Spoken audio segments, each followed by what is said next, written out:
Hello and welcome to Talent E Classes. Talent E Classes के online platform पे आपका हार्दिक स्वागत है।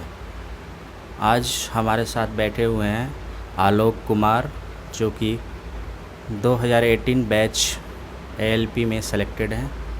उनके साथ आज हम इनफॉर्मल इंटरव्यू करने वाले हैं, जिसमें कुछ बातों से रिलेटेड डिस्कशन होगा। और ये इंटरव्यू हमारे YouTube channel talent E classes और टैलेंट ई लर्निंग दोनों पर एक साथ अपलोड किया जाएगा, तो हमारे साथ बने रहिए। ये हमारे साथ बिट्टू जी है। बिट्टू जी आपका, और बिट्टू जी हैं आलोक कुमार, आपका इस चैनल पे बहुत स्वागत है। धन्यवाद आपका।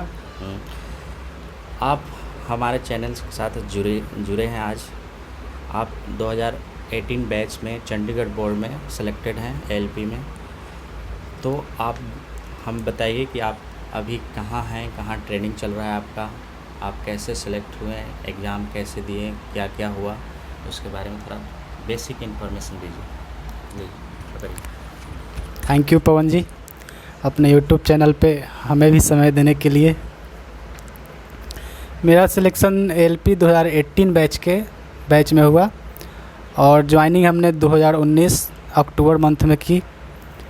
और मैंने अभी ट्रेनिंग सकूरबस्ती चंदौसी कर ली है और मेरी फ़िलहाल ट्रेनिंग गाज़ियाबाद में चल रही है।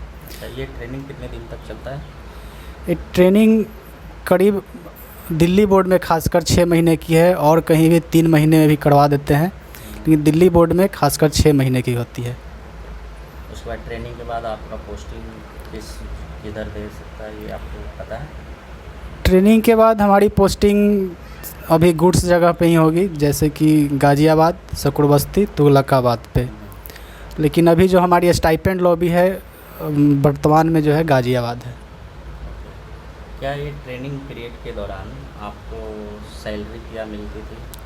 क्या डीए या एचआरए भी मिलती थी या सिर्फ बेसिक पे? नहीं, ट्रेनिंग के दौरान एक्चुअली में सिर्फ हमारा बेसिक पे और डीए मिलता है। एचआरए नहीं मिलता? एचआर नहीं मिलता है जी। अच्छा, ये कब में पोस्टिंग होने के बाद मिलता? जी हाँ, पोस्टिंग होने के बाद मिलेगी। अच्छा, आप ये बताइए कि आप ये सिलेक्ट हुए एग्ज़ाम में, तो इसमें आपका एग्ज़ामिनेशन कौन कौन से एग्ज़ाम हुए थे और उस एग्ज़ाम में कितने नंबर्स आए, और प्री मेंस दोनों में क्या क्या, कैसे कितने कितने नंबर्स आए, उनके बारे में थोड़ा चर्चा कर लेते हैं। ये हमारी एक्चुअली में तीन चरणों में हुई, प्री, मेंस और साइको। प्री में मेरे जो एक्चुअल मार्क थे 58 थे, और सॉरी एक्चुअल में 39 थे, और नॉर्मलाइजेशन के बाद 59 हो गए। उसके बाद मेंस हो गए। मेंस में 2 पेपर, जनरल्स और टेक्निकल। जनरल 100 नंबर की और टेक्निकल सिर्फ क्वालिफाइंग थी, जो 75 मार्क्स की थी।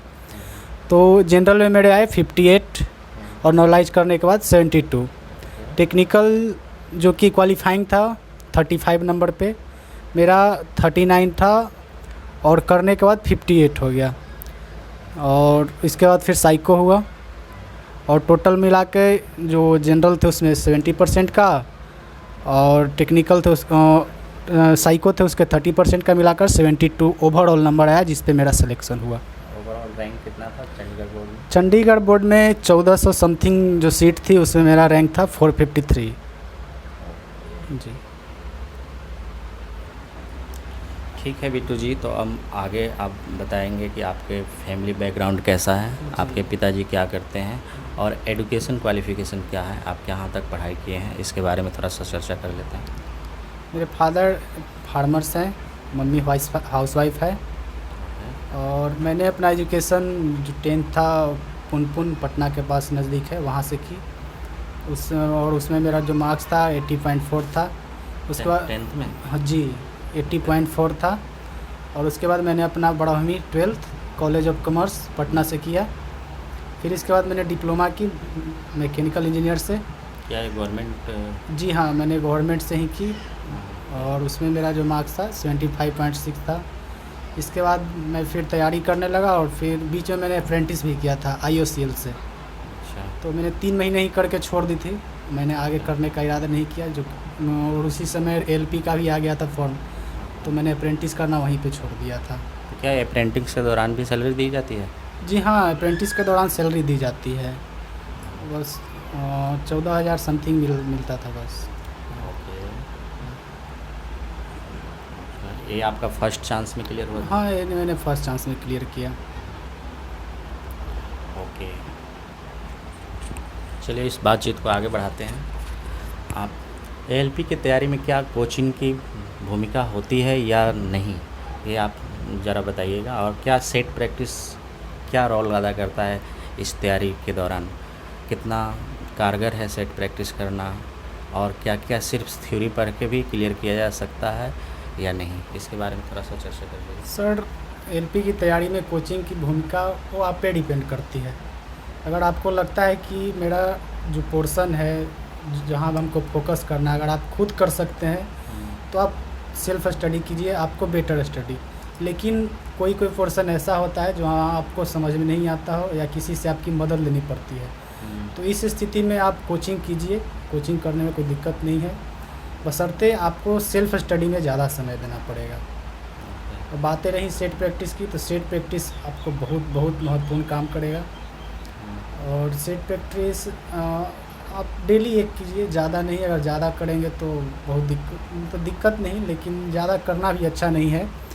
और सेट प्रैक्टिस से फ़ायदा अगर समय है तो कर सकते हैं। हाँ, समय है तो आप कर सकते हैं।